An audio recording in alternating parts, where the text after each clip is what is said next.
ఒకే చోట కలుసుకునేందుకు కార్తీక వనభోజన మహోత్సవ వేడుకలు ఏర్పాటు చేయడాన్ని తాము స్వాగతిస్తున్నట్లు కార్పొరేటర్ పద్మలతారెడ్డి తన అభిప్రాయం వ్యక్తం చేశారు. కర్నూలు నగర శివార్లోని వెంకన్న బావి పక్కన గల జీఆర్సీ ఫంక్షన్ హాల్ నందు రెడ్ల కార్తీక వనభోజనం నరసింహారెడ్డి ఎల్లారెడ్డి ఆధ్వర్యంలో చేపట్టారు. ఈ సందర్భంగా ఆమె మాట్లాడుతూ శివుడు విష్ణువులకు అత్యంత ప్రీతికరమైన మాసం ఏదైనా ఉందంటే అది కార్తీక మాసం మాత్రమే అన్నారు. ఈ మాసంలో ప్రతి ఒక్కరూ పరమశివుణ్ణి విష్ణువులకు ప్రత్యేక దీపాలు వెలిగించి వారి ముందర ఉంచితే సకల శుభాలు కలుగుతాయన్నారు.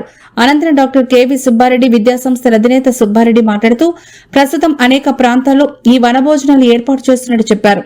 రెడ్ల వనభోజనం రైతు వనభోజనం అని అభివర్ణించారు. ఇక్కడ రెడ్లకు ఏం కష్టాలున్నాయి, ఎందుకు ఏర్పాటు చేస్తున్నారని సందేహం కలగకమాందు. రెడ్లకు రిజర్వేషన్ లేదని, నిరుపేదరికంలో ఉన్న వారిని గుర్తించి ప్రభుత్వం వారికి ప్రత్యేక సహకారం అందించాల్సిన అవసరం ఉందని డాక్టర్ కెవి సుబ్బారెడ్డి పాలక ప్రభుత్వాలను కోరారు. రెడ్ల సంక్షేమ సంఘం ఆధ్వర్యంలో భారీ ఎత్తున వనభోజన మహోత్సవం నిర్వహించడం జరుగుతుంది. దీనికి ప్రముఖులందరూ హాజరయ్యారు. మన రెడ్డి మిత్రులందరినీ ఈ విధంగా కలుసుకొని ఆత్మీయంగా అందరము కలిసి వనభోజనం చేయడం అనేది చాలా ఆనందంగా ఉంది.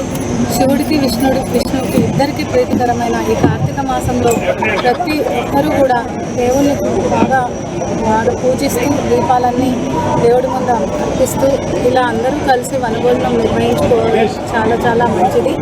అందరూ కూడా సుఖశాంతులతో ఆనందంగా ఉండాలని కార్తీక మాసంలో అనేక రకాలుగా భోజనాలు ఏర్పాటు చేస్తూ ఉంటారు. రెడ్ల వనభోజనం కాదు, ఇది రైతు వనభోజనం. ఇక్కడ అనేక మంది ఇతర కులస్తులు వస్తున్నారండి. కులమతాలకు అతీతంగానే సమాజం నడవాలి.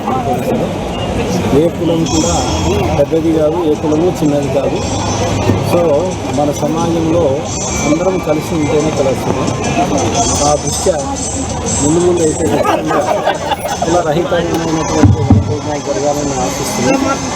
మేము వారికి నా కాలంలో అయితే కుల మతాలకు అతీతంగానే వనభోజనం నిర్వహించాలి. పేషెంట్లో కూడా వాటిని ఎంకరేజ్ చేయడం ఆలోచనగా ఉంది. ఇటీవల మరి ఇక్కడ కూడా కాలువలు కూడా కుల మతాలకు అతీతంగానే వనభోజనం జరిగింది. మనందరం కూడా కలిసి ముందు జరుపుకోవాలి. వ్యక్తులుగా మేము ప్రభుత్వం అలాగే ఉంది. అందరం కలిసి సాగడమే ఈ సారాంశం, జీవన సారం కూడా. Thank you.